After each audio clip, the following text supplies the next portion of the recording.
Hello guys, welcome to my YouTube channel संधुझा। तो कैसे हैं आप लोग?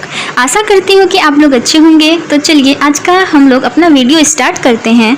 और आज इस वीडियो में हम लोग डिस्कस करने वाले हैं कि केमिस्ट्री क्या है। What is chemistry? अगर मैं आप लोगों से पूछूं कि केमिस्ट्री क्या है तो आप सब यही बोलेंगे कि केमिकल की स्टडी को केमिस्ट्री कहते हैं। जैसे ही केमिस्ट्री की बात होती है तो हम सभी लोगों के मन में यही आता है कि केमिस्ट्री में केमिकल की स्टडी की जाती है, बट ऐसा नहीं है। आइए हम लोग डिस्कस करते हैं कि केमिस्ट्री है क्या। आप लोगों ने मैटर का नाम तो सुना ही होगा, अगर नहीं सुने हैं तो मैं बताती हूँ। केमिस्ट्री के बारे में जानने से पहले हम लोग ये बात करते हैं कि मैटर क्या है। दुनिया में कोई भी चीज़ जिसका कुछ वजन है और वह कुछ वॉल्यूम ऑक्यूपाई कर रही है तो वह मैटर कहलाता है। फॉर एग्ज़ाम्पल, मेरे हाथ में ये मोबाइल है जिसमें मैं वीडियो बना रही हूँ। ये मोबाइल का कुछ वजन होगा और ये कुछ वॉल्यूम भी ऑक्यूपाई कर रही है, तो ये एक मैटर है। तो इस दुनिया में कोई भी चीज़ जिसका कुछ मास हो और वह स्पेस को ऑक्यूपाई करती हो उसको मैटर बोला जाता है। अब आप लोगों को समझ में आएगा कि हम लोग केमिस्ट्री को जानने से पहले मैटर की बात क्यों किए। Because chemistry is detail study of matter and all of its property.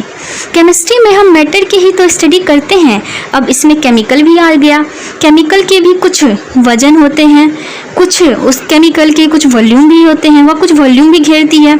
तो बस केमिकल भी एक मैटर है। इसलिए कहीं कहीं पर केमिस्ट्री के डेफिनेशन में ये लिखा रहता है कि हम केमिकल की स्टडी को केमिस्ट्री कहते हैं। बट अगर केमिस्ट्री की डेफिनेशन को सही वे में बोला जाए तो ये डेफिनेशन बोला जाएगा कि मैटर की स्टडी को केमिस्ट्री बोला जाता है। केमिकल खुद एक मैटर है, क्योंकि केमिकल के भी वजन होते हैं, वह भी वॉल्यूम को ऑक्यूपाई करती है, इसलिए केमिकल भी एक मैटर ही कहलाएगा। किसी भी प्रकार के मैटर की पढ़ाई को केमिस्ट्री बोला जाता है। आपके सिर के ऊपर अभी एक पंखा घूम रहा है, उस पंखा का कुछ वजन होगा, वह पंखा कुछ वॉल्यूम भी घेर रही है, तो वो भी एक मैटर है।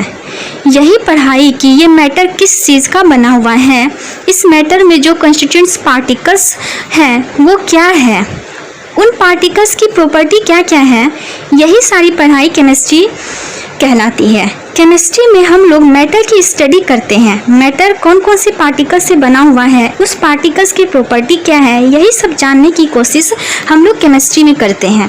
तो आज के बाद अगर आपसे कोई पूछेगा कि केमिस्ट्री क्या है तो आप लोग बोलेगा कि chemistry is the detailed study of matter and all of its property. अब मैटर क्या है? तो anything that occupies space and has मास। तो अब हम समझ चुके हैं कि केमिस्ट्री क्या है। अब हमने केमिस्ट्री को कुछ और अच्छे से जानने के लिए हमें यह जानना होगा कि मैटर क्या है। मैटर को भी अच्छे से समझने होंगे, क्योंकि हम ये बात समझ चुके हैं कि केमिस्ट्री मैटर की पढ़ाई है। तो केमिस्ट्री को अच्छे से समझने के लिए मैटर के बारे में डीपली स्टडी करनी होगी। हमें यह जानना होगा कि मैटर क्या है, वह किस चीज़ का बना हुआ होता है। और मैटर को सबसे पहले डाल्टन्स नाम के साइंटिस्ट ने एक्सप्लेन किया। तो डाल्टन साइंटिस्ट ने मैटर को सबसे पहले एक्सप्लेन करने की कोशिश किए। डाल्टन साइंटिस्ट ने मैटर को एक्सप्लेन करने के लिए अपना एक थ्योरी बनाया और उस थ्योरी का नाम उन्होंने डाल्टन्स एटॉमिक थ्योरी रखा। डाल्टन्स एटॉमिक थ्योरी के थ्रू डाल्टन साइंटिस्ट ने मैटर को एक्सप्लेन करने की कोशिश की। अब डाल्टन्स एटॉमिक थ्योरी को हम लोग नेक्स्ट वीडियो पार्ट 2 में अच्छे से समझने की कोशिश करेंगे। ये है केमिस्ट्री का पार्ट 1 और पार्ट 2 में हम लोग डाल्टन्स एटॉमिक थ्योरी पर डिस्कस करेंगे।